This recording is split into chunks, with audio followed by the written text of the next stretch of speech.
អូនណាខ្លះដែលធ្លាប់បាត់បង់ឱកាសពេញមួយជីវិតមិនអាចយកត្រឡប់មកវិញបាននៅសល់តែការឈឺចាប់ភាពសោកសៅហើយនឹងក្តីអស់សង្ឃឹមតើពេលណាជាពេលដែលអ្នកមានសុភមង្គលបំផុតក្នុងជីវិតធ្លាប់សម័យចង់មានជីវិតដែលសម្បូរសប្បាយមានប្រាក់ចំណូលគ្រប់គ្រាន់ក្នុងការរស់នៅហើយក៏មានប្រាក់សន្សំសម្រាប់ចាស់ជរាក៏ប៉ុន្តែនៅពេលនេះគឺធ្វើការធ្ងន់ដើម្បីតែជីវភាពប្រចាំថ្ងៃខ្ញុំសេតណូនខ្ញុំឆ្លងកាត់អារម្មណ៍ហើយនឹងពេលវេលាទាំងអស់នឹងរួចមកហើយដូច្នេះហើយខ្ញុំចង់ចែករំលែកឲ្យបងប្អូនទាំងអស់គ្នាបានដឹងថាអ្វីដែលសំខាន់បំផុតសម្រាប់ជីវិតរបស់ពួកយើងទាំងអស់គ្នាវាមិនមែនជាលុយ 100% នោះទេក៏ប៉ុន្តែជាសុខភាពជាពេលវេលាសម្រាប់មនុស្សជាទីស្រឡាញ់ប្រសិនបើបងប្អូនបាត់បង់ពេលវេលាបាត់បង់សុខភាពបងប្អូនមិនអាចយកលុយដែលមានទាំងប៉ុន្មានទៅទិញវាត្រឡប់មកវិញបាននោះទេចា៎ខ្ញុំក្នុងនាមជាស្ត្រីម្នាក់ខ្ញុំពិតជាចង់មានអាជីពមួយច្បាស់លាស់ដើម្បីធ្វើការពីផ្ទះរកចំណូលជួយគ្រួសារហើយនឹងមានពេលវេលាគ្រប់គ្រាន់សម្រាប់មើលថែទាំគ្រួសាររបស់ខ្ញុំក៏ប៉ុន្តែបន្ទាប់ពីផ្លាស់ជីវិតមករស់នៅសហរដ្ឋអាមេរិកអ្វីគ្រប់យ៉ាងគឺត្រូវចាប់ផ្ដើមសាជាថ្មីទាំងអស់ចាខ្ញុំធ្លាប់បានទៅរៀនហើយក៏ធ្លាប់ធ្វើការ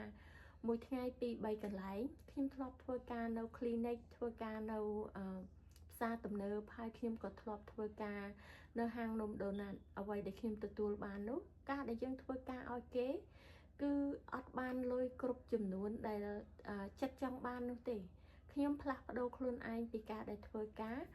មកធ្វើជាម្ចាស់ហាងនំដូណាត់វិញពេលនេះធ្វើការធ្ងន់ក៏ប៉ុន្តែបានប្រាក់ហួសពី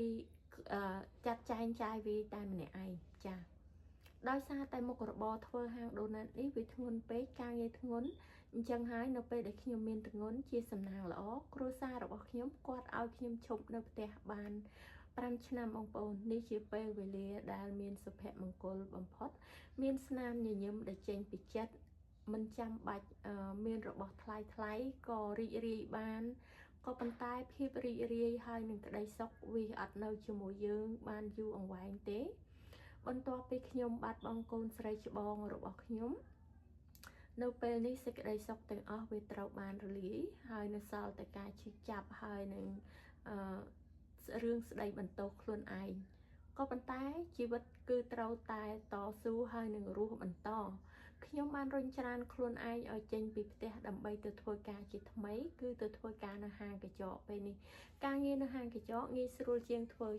ដូណាត់ហើយក៏មានពេលវេលាច្រើនសម្រាប់ខ្លួនឯងផងដែរក៏ប៉ុន្តែអ្វីដែលខ្ញុំចង់បានមិនមែនត្រឹមតែធ្វើការដូរយកលុយហើយទុកខ្លួនឯងទុកគ្រួសារចោលនោះទេខ្ញុំតែងតែព្យាយាមរកមុខរបរថ្មីដែលខ្ញុំអាចធ្វើបានពីពេលវេលានៅពេលដែលកូននៅក្នុងសាលារៀនដូច្នេះហើយនៅឆ្នាំ2023ខ្ញុំបានជួបនឹងមុខរបរថ្មីគឺ Digital Marketing ចាមុខរបរមួយនេះវាមិនត្រឹមតែជាមុខរបរដើម្បីរកប្រាក់ចំណូលនោះទេសម្រាប់ខ្ញុំវាជាថ្នាំព្យាបាលកាត់បន្ថយភាពស្មុគស្មាញធ្វើឲ្យចិត្តរីករាយជាងមុនហើយក៏ផ្ដល់ក្តីសង្ឃឹមថ្មីធ្វើអាជីវកម្ម Digital មួយនេះជាមួយនឹងភ្ញៀវណាត់បន្តិចបន្តួចនៅផ្ទះចានេះជាអ្វីដែលខ្ញុំធ្វើបានហើយបងប្អូនក៏អាចធ្វើបានដែរប្រសិនបើបងប្អូនជ្រើសរើសចង់មានមុខរបរដែលងាយស្រួលជាងមុននេះជាមុខរបរដែលយើងយកទៅតាមខ្លួនបានគ្រប់កន្លែងអញ្ចឹងហើយបានជាយើងនិយាយថាយើងអាចចូលនិវត្តន៍មុនពេលកំណត់បងប្អូនខ្ញុំចង់ដើរលេងទៅណាក៏បានដោយសារតែខ្ញុំមានមុខរបរដែលខ្ញុំធ្វើត្រឹមតែទូរស័ព្ទហើយនឹងអ៊ីនធឺណិត